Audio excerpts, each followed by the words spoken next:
Assalamualaikum warahmatullahi wabarakatuh.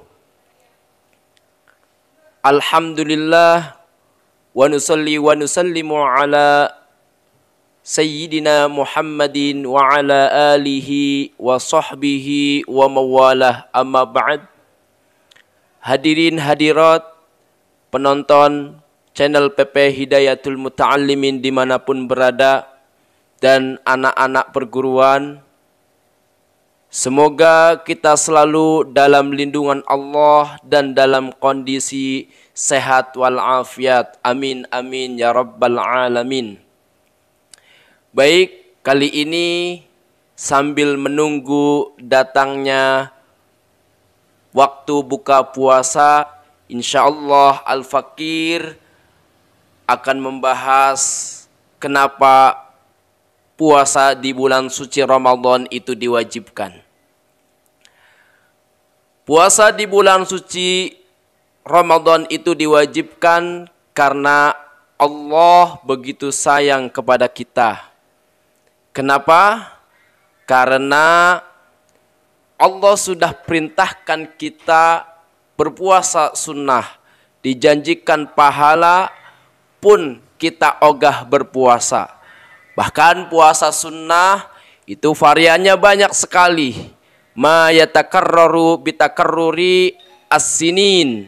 Ada puasa sunnah yang terulang hanya setahun sekali. Seperti puasa Arafah, Tasu'a, Asyura, 6 hari di bulan Syawal. Itu kadang kita pun ogah berpuasa.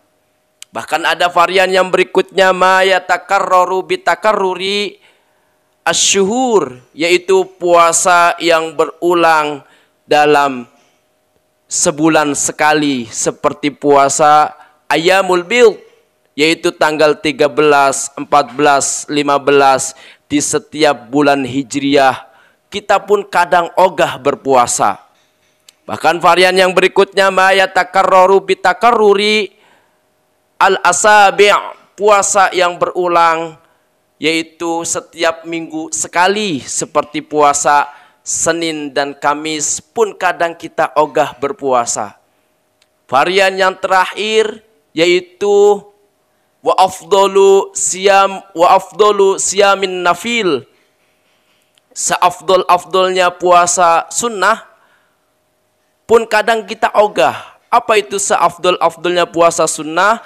Yaitu saumu yaumin wa iftaru yaumin, sehari puasa, sehari berbuka, atau sering disebut dengan puasa Nabi Daud alaihissalam. Kita pun kadang ogah. Nah, sebegitu banyak puasa sunnah yang dijanjikan pahalanya luar biasa, kita pun kadang kebanyakan ogah berpuasa. Maka daripada itu Allah mewajibkan kita, Allah mengharuskan kita berpuasa, dipaksa untuk berpuasa di bulan suci Ramadan.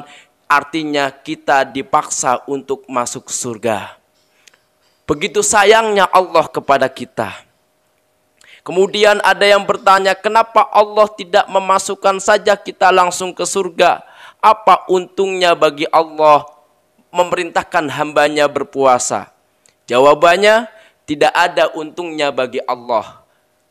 Karena kita yang puasa, kita yang lapar dan haus, kita yang tidak puasa, kita yang kenyang dan begah, Allah lah tetap Allah. Dialah tetap yang maha kuasa. Allah lah tetap Allah. Dialah Rabbul Alamin, Tuhan semesta alam. Jadi tidak ada untungnya bagi Allah. Terus apa manfaatnya bagi kita Allah mewajibkan kita puasa? Manfaatnya bagi kita agar kita lapar dan haus. Loh, kok bisa? Ya, karena lapar dan haus bisa menghantarkan kepada ketakwaan. Ya ayyuhalladzina amanu kutiba alaikumus siyamu kama kutiba alal ladzina min qablikum la'allakum tattaqun. Salah satu fungsi daripada puasa adalah ketakwaan. Maka kita bersyukur diarahkan oleh Allah agar menjadi orang yang takwa. Karena segala sumber keberuntungan, segala sumber daripada kebahagiaan adalah takwa. Dan segala sumber daripada kesusahan, kegalauan, penderitaan, baik di dunia maupun di akhirat adalah kemaksiatan.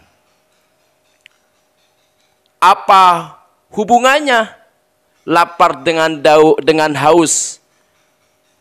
Apa ada kaitannya? Ya, ada. Lapar dan haus bisa menghantarkan kepada ketakwaan.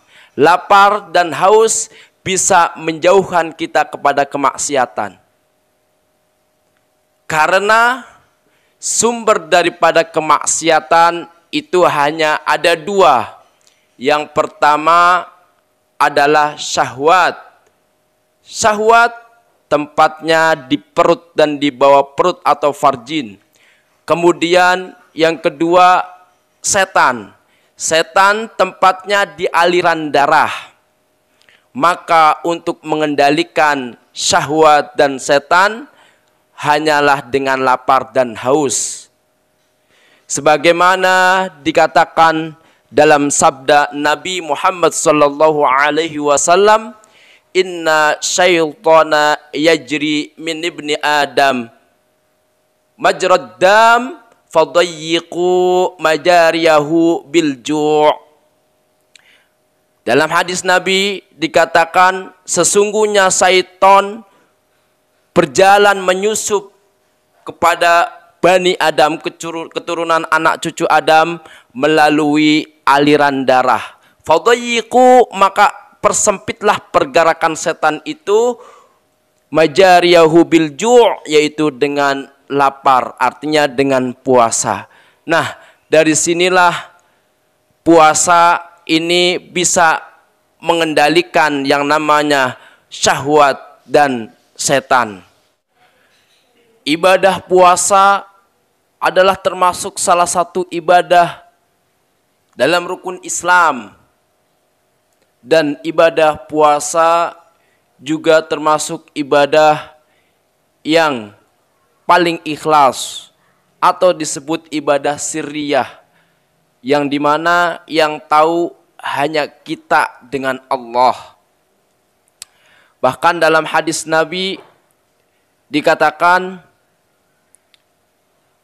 qala Rasulullah sallallahu alaihi wasallam, qala azza wa jal, kullu amal ibni Adam lahu illa siyam.